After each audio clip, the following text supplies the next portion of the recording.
Hey everybody, welcome to Catalyst Online. We are excited to kick off a lot of great content for you over the summer. This is the first video series that will be posted, and we've got a lot more in the pipeline. So we just wanted to say thanks for tuning in. Today we've got some music prepared for you. We've got a lesson and some discussion. So yeah, just thanks for hopping in, and hope you enjoy.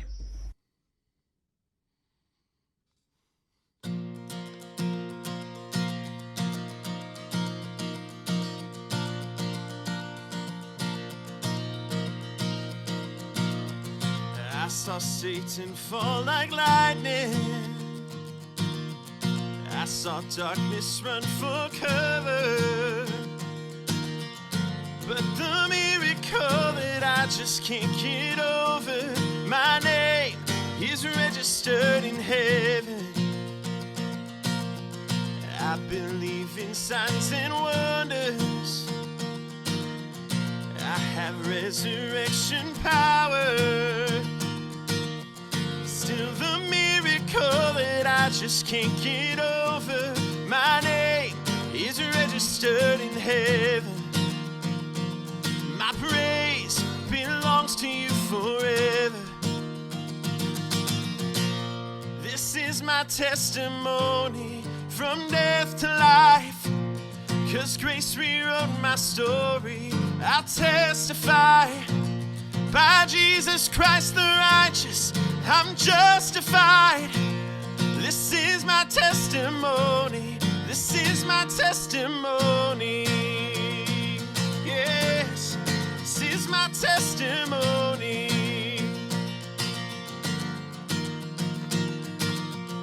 Come together, sons and daughters, bought with blood and washed with water.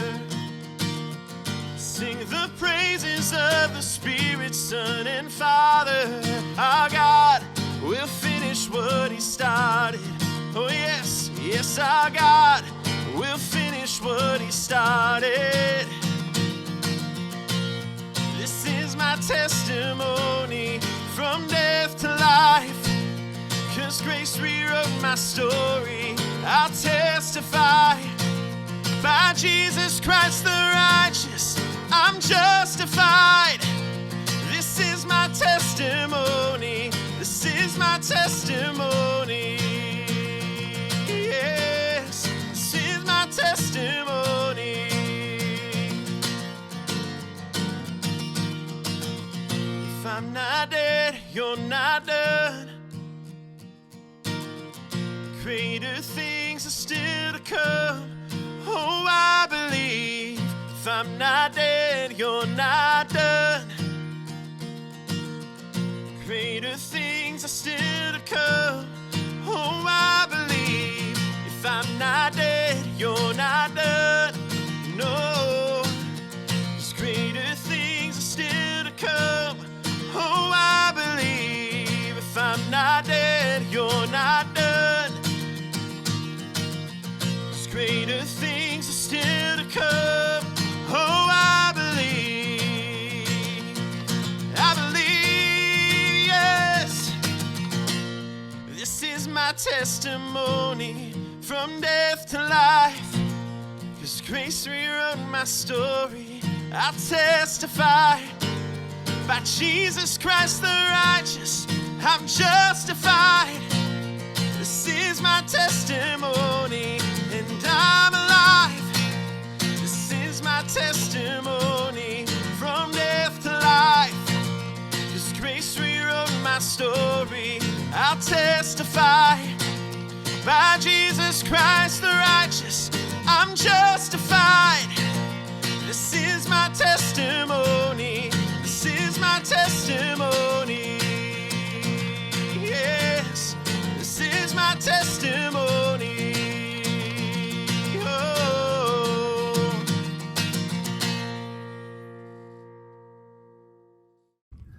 Hey everybody, welcome. I am Tyler Cadwell. This is Grant Gardner. G-Rant, as I call him, or Grantula, or Guantanamo Bay. Guantanamo Bay. All of those. Granthony.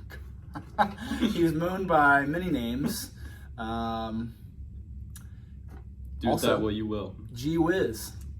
So, anyways, what we're going to do over the next few weeks is talk about kind of what we stand for here in the high school ministry at Sherwood Oaks and what we want to be all about. But as we get there, as we talk about that, I want you to know that you are known and you are invited. And that's really what we're going to talk about a lot today. Like, God knows you, fully knows you, and he wants to invite you into what he's doing, invite you into the kingdom that he's building. And we'll unpack that a little bit today, but then we'll also kind of unpack that the next 4 weeks as well. So to get us opened up, I want to ask you, Grant, just kind of a general question, like, who knows you best?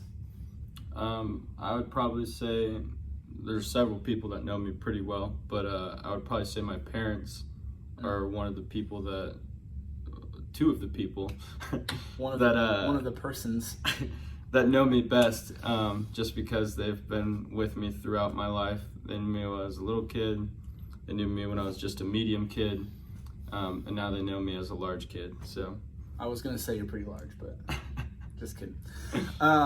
Yeah, so parents, is there anybody else? I would say this man, he's gonna be on the video. Is it reversed on the video? It's over here, yeah. Yeah, I'll just say he's on my left right now. Yeah, probably be reversed, I don't know. But Tyler Cadwell, he's known me since I was a middle schooler, and so we've grown up on this journey together, and so knows me pretty well. Lived with me at one point. Been a ride. So, yeah.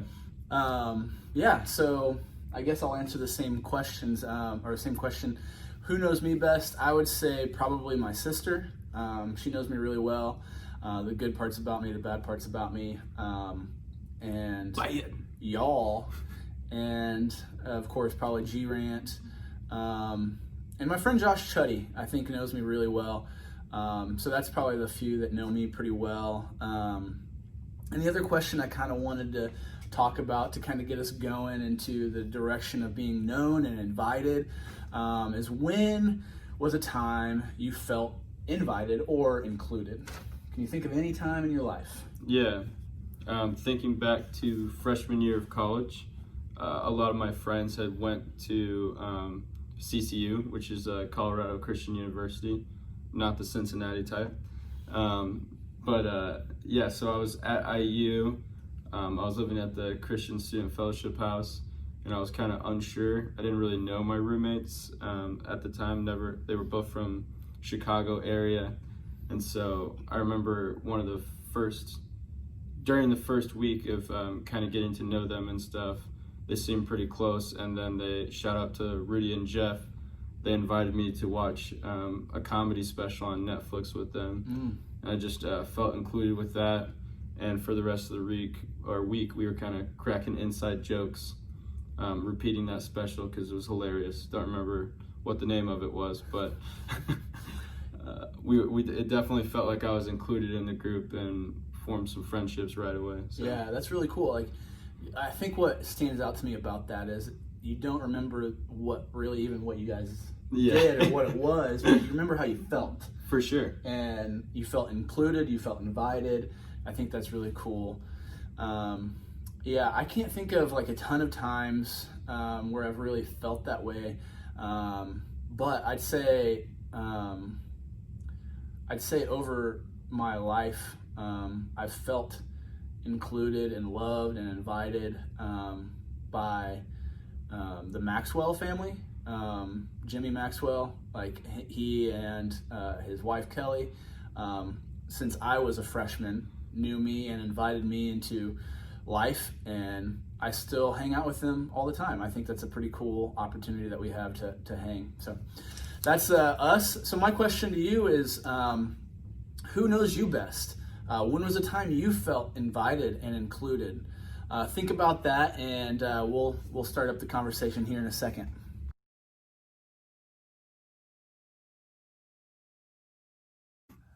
All right, welcome back. Hope you guys had a good conversation, or at least thought through some of those things in that transition.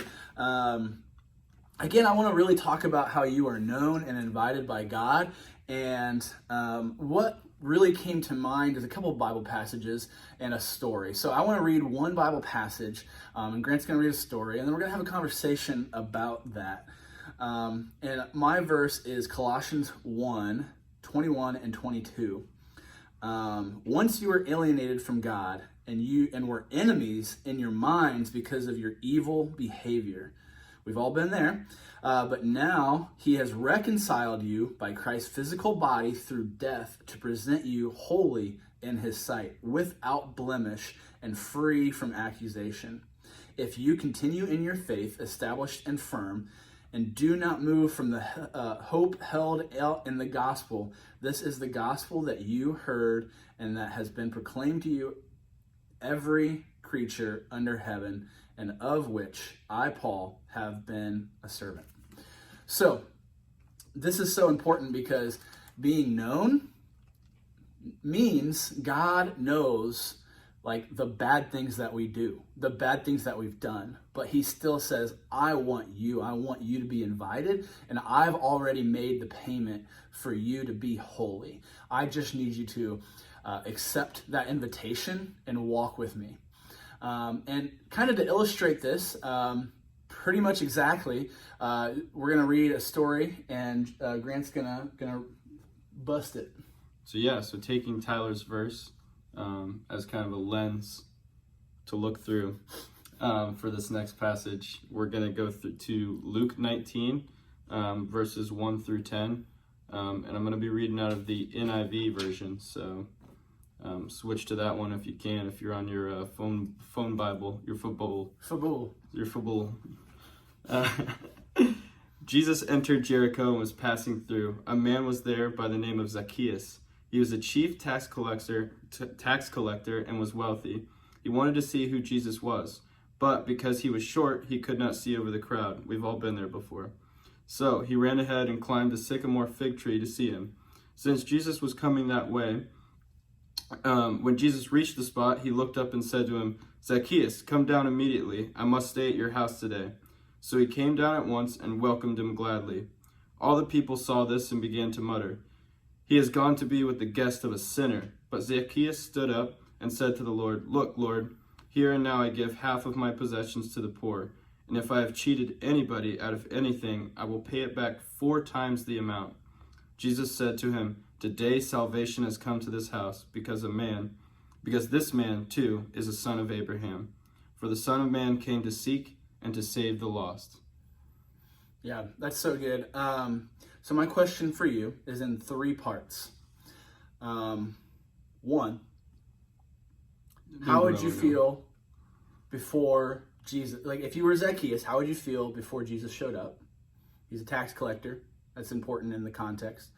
How would you feel when you're trying to see Jesus on the tree? And then how would you feel when you were invited to dinner, and Jesus kind of honestly invited himself into Zacchaeus' home, but my mom told me not to do that, but Jesus can do it, so I'm going to do that now. But how would you feel if you were Zacchaeus and Jesus invites you to dinner? Known as a sinner, he invites you to dinner. So we're going to have a quick conversation about that here in a second.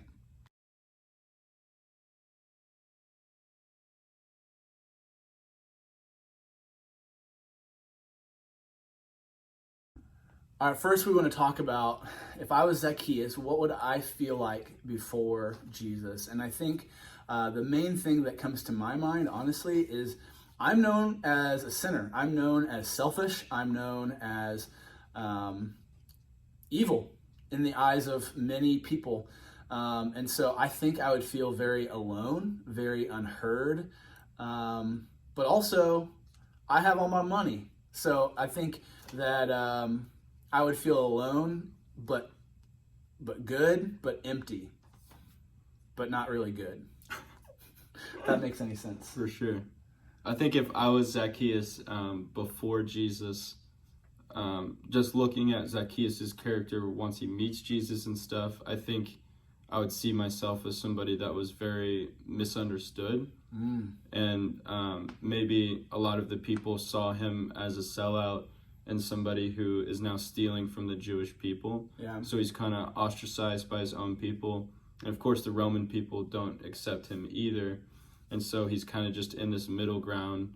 And maybe he even fell into that character of, well, if you guys are just going to assume me to be this stealer, like, of money and all of this stuff, then maybe I am. Maybe that is who I am, a traitor to my own people and stuff, and to living that lifestyle. And maybe I'm just searching for someone who finally believes in me and can see the good in me. And I just wish there was somebody that would see that part of me and know that, like, I don't want to abandon my people, but, like, I feel like this is the only circumstance I can find myself in. Yeah, that's really good, man. Can I go again? I'm just kidding. That was really good, brother. Good job. The second part of this question was, how would you feel, or what would bring you, if you were Zacchaeus, to climb the tree? And I think like Grant was talking about with who Zacchaeus was and his character, he was very curious about who Jesus was, because he probably knew the scriptures pretty well as also, and was really just curious to see who Jesus was. And then he's a short little dude, and he had to, in order to get a good view and not just see like the back of someone's head, he would have to get to a high point. And so that's what he did. I think the feeling that I would have in that is maybe desperation. I don't know. Mm-hmm. What do you think? As someone who came into freshman year at a standing whopping 5 foot tall, I understand the struggle of being that short guy and not being able to see. And so I'm thinking, I'm looking at this tree and I'm like, wow, I'm an absolute genius. Sometimes it scares me. Yeah. And so I'm climbing up the tree and I'm like, look at these suckers still fighting for a look, and now I got the best view in the house. I love it. Good stuff.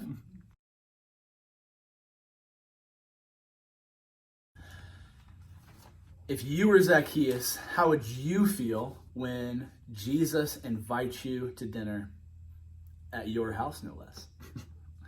How would you feel? I mean, first off, I'm thinking, Tyler brought up the rule earlier where it's like, you're not really supposed to invite yourself to other people's homes.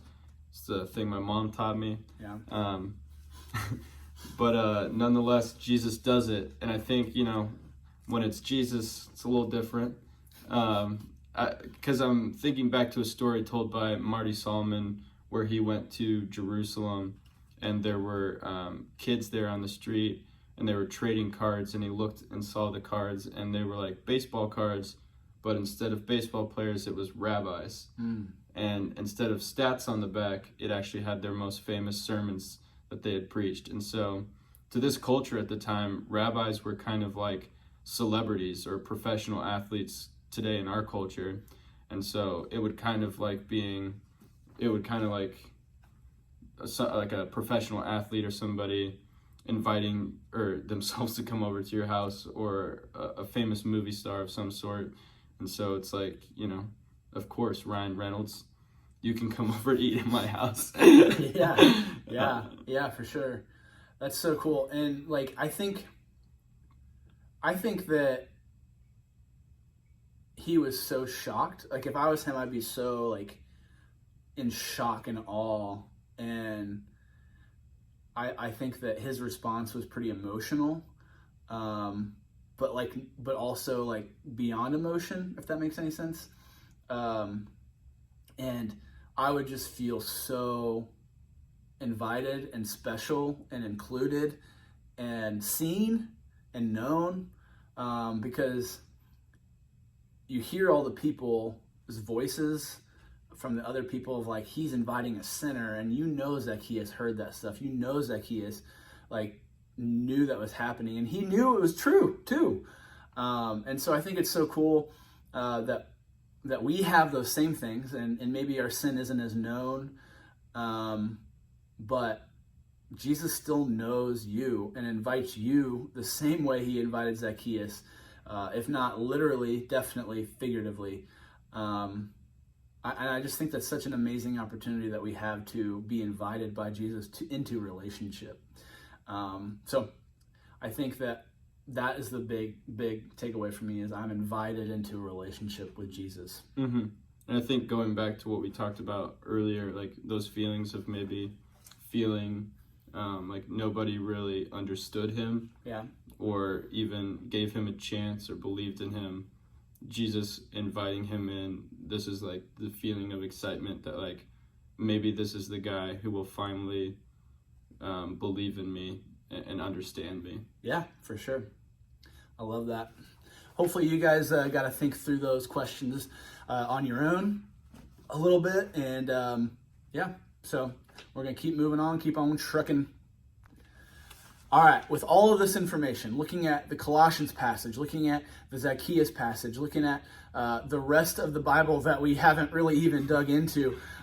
Even the Psalm of being known, he knows every hair on our head, and every, we are formed in the womb. All of these different passages that we didn't cover. There's so many things about you being known by God and how he wants a relationship with you. You are invited into a relationship. And so sometimes it's hard to sit with because you don't feel good enough, you don't feel worthy, or other reasons, But the thing is, Jesus wants this relationship with you so much that he sent his only son to die. So whatever you're feeling, whatever that feeling of not good enough, shame, all of that, he covers that and wants you to have a relationship with him, a personal relationship with him. So Grant's got our last question on lock here. What's going on? So taking all of that with us, what is God calling you to do in your spiritual life right now?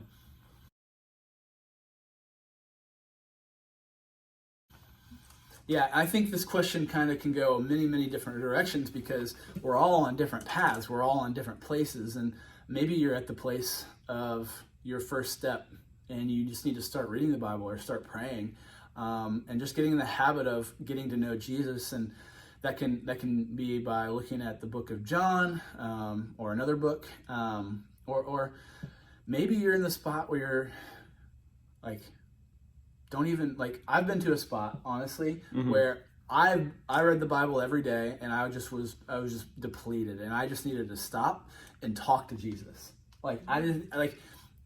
Sometimes you just need to put the word aside, which I know people will hate that I say, but you need to just pursue God in prayer. Because it's not like you're putting the Bible aside forever. It's just saying, like, look, I just need to connect with the creator of the universe, my creator, and get back in check, get back in into a good standing with him and a good space mentally. Yeah, and so going with that, I'm thinking and looking at the metaphor of Zacchaeus climbing the tree. I think times in our own life, we've all been maybe not physically short, but spiritually short in the way that just the other problems and things going around in our lives prevent us from seeing Jesus and seeing where he's at. And so those problems can grow big and in our face, and the crowd can block out the noise around us.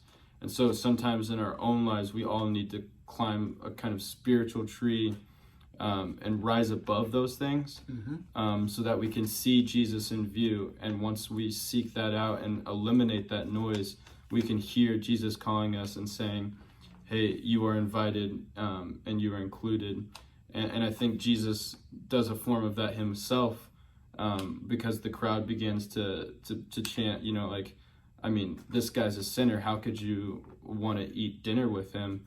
But Jesus rises above that noise and he climbs a tree of his own in that and blocks out that noise and reaches out to Zacchaeus and helps him. And so if you're searching for purpose or searching for stuff in your own life and you're not able to hear what God is saying to you, maybe that's because you're too spiritually short right now and you need to find a way to kind of block out that noise and rise above those things.